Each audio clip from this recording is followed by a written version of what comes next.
Welcome to mind portal channel quiz video. इस quiz video में हम upcoming CIL non executive to executive exam से related personal के कुछ क्वेश्चन डिस्कस करेंगे। तो स्टार्ट करने से पहले चैनल को लाइक और सब्सक्राइब कर ले फॉर अपकमिंग वीडियो नोटिफिकेशन।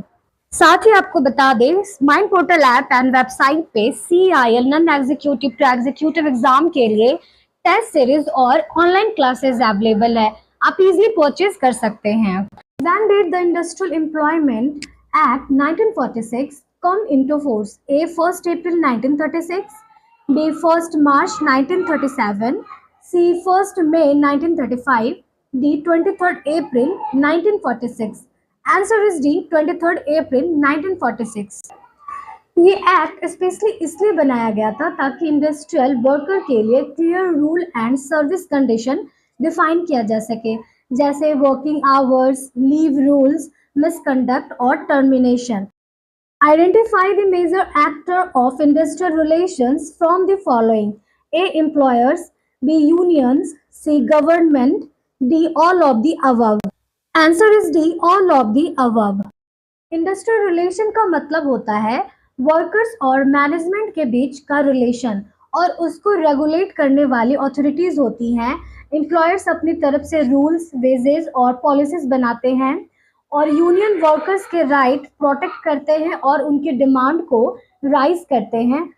वही गवर्नमेंट एक मीडिएटर की तरह काम करती है और लॉज के थ्रू इंडस्ट्रियल पीस मेंटेन करती है। मतलब तीनों ही इम्पोर्टेंट रोल प्ले करते हैं। The scope of RI does not include A. Employer and employee relation, B. Employee and trade union relation, C. Employer, employee and trade union relation, D. Employee and customer relation. Answer is D. Employee and customer relation.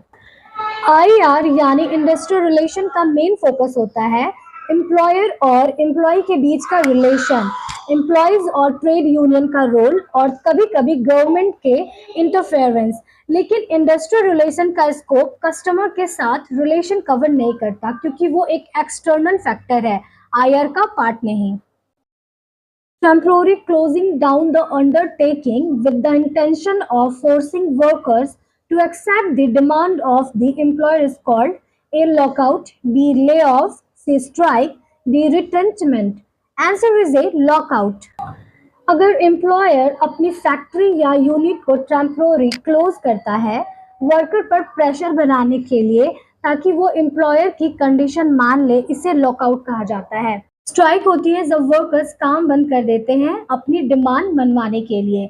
Lay off होता है जब काम temporary नहीं मिलता due to shortage of raw material, power and etc..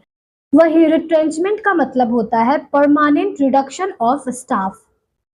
The conflicts and dispute between employers and employees on any industrial matters are known as A. Industrial disputes, B. Human relations, C. Conflict relations, D. All of these. Answer is A. Industrial disputes. जब employer और employ के बीच किसी भी industrial matter जैसे कि wages, working conditions, promotion या job security को लेकर डिसएग्रीमेंट या कॉन्फ्लिक्ट होता है, उसे इंडस्ट्रियल डिस्प्यूट कहा जाता है। ह्यूमन रिलेशन ये एक पॉजिटिव एस्पेक्ट है जो एम्प्लॉयज और एम्प्लॉयर के रिलेशन को इम्प्रूव करता है। कॉन्फ्लिक्ट रिलेशन जनरल वर्ड है बट लीगली रिकॉग्नाइज्ड टर्म है इंडस्ट्रियल डिस्प्यूट के लिए। Worker participation in management is highlighted in A. Article 43A, B. Article 48A, C. Article 49A, D. None of these. Answer is A. Article 43A.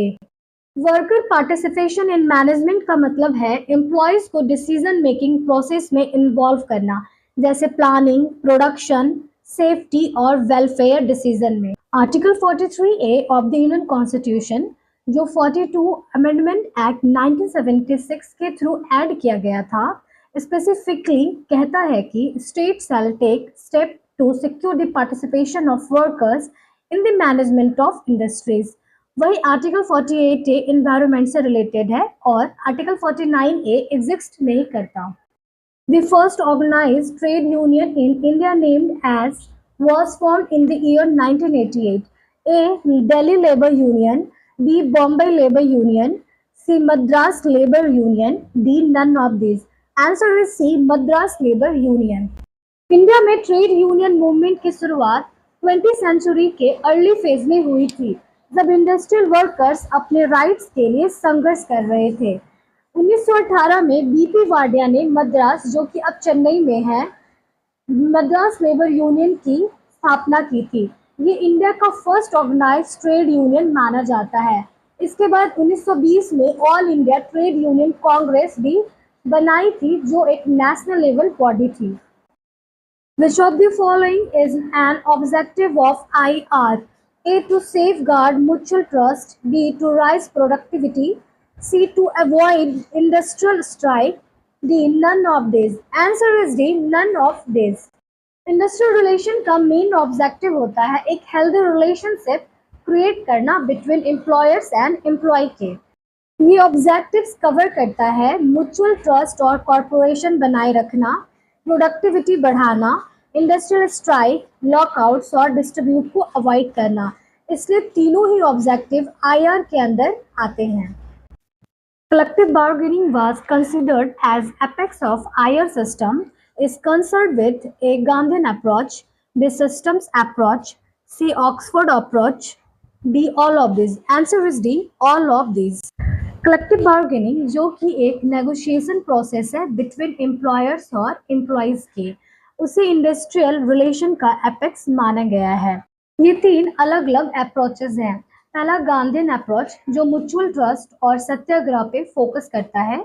दूसरा systems approach, जो IR को एक system के form में देखता है, जिसमें इनपुट्स, प्रोसेस, आउटपुट्स होते हैं। वही एक्सपोर्ट अप्रोच, जो बार्गेनिंग को मेन टूल मानता है इंडस्ट्रियल रिलेशन मेंटेन करने के लिए। तीनों ही अप्रोचेस में कलेक्टिव बार्गेनिंग को हाईलाइट किया गया है। Dash is the ultimate remedy for the settlement of industrial dispute through the invention by the third party appointed by the government. A. Conciliation. B. Voluntary arbitration. C. Adjudication. D. Collective bargaining. Answer is C. Adjudication. जब employer और employ के बीच distribute इतना बढ़ जाता है कि conciliation या arbitration से सॉल्व नहीं होता, तब गवर्नमेंट एक थर्ड पार्टी अथॉरिटी अपॉइंट करती है, जिसे लेबर कोर्ट और इंडस्ट्रियल ट्रिब्यूनल या नेशनल ट्रिब्यूनल कहते हैं। इस प्रोसेस को कहते हैं अजुडिकेशन, जो एक लीगल एंड बाइंडिंग डिसीजन देता है दोनों पार्टीज के लिए।